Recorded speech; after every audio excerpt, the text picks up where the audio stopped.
ঘরে room heater কেন ব্যবহার করব? তো শীতকালে এই রুম হিটারের প্রয়োজনীয়তা অনেক বেশি বেড়ে যায়। বিশেষ করে যে সমস্ত ঘরে ছোট্ট বাবু থাকে, বিশেষ করে প্রি ম্যাচিউর বাবু, যাদের ওজন 2 কেজি বা 2.5 কেজির কম হয়, ওই যেই সমস্ত ঘরে এই সমস্ত বাবু জন্মগ্রহণ করে, আমার পরামর্শ থাকবে অবশ্যই ঘরে একটা রুম হিটার ব্যবস্থা করবেন। ঘরে এসি লাগানোর অনেকেই সামর্থ্য নাও থাকতে পারে, কিন্তু রুম হিটার খুবই প্রয়োজনীয় একটা জিনিস।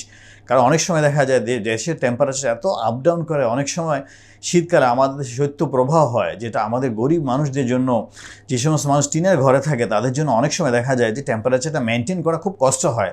আর ছোট্ট একটু টেম্পারেচার মেনটেনের জন্য একটা বাবু মৃত্যু পর্যন্ত হতে পারে। ঠান্ডা থেকে মৃত্যুর হার খুব বেশি বাবুদের।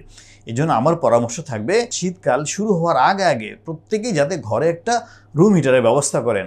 যখন শৈত্যপ্রবাহ শুরু হয়ে যাবে তখন চাইলেও আপনাকে ওই হিটারটা অনেক দাম দিয়ে কিনতে হবে। এই জন্য আমার পরামর্শ থাকবে, সবার ঘরে, যাদের ঘরে বাবু আছে ছোট্ট থেকে বড়, বিশেষ করে 5 বছরের কম বয়সের বাবু, তাদের জন্য অবশ্যই একটা ঘরে রুম হিটার রাখা চাই।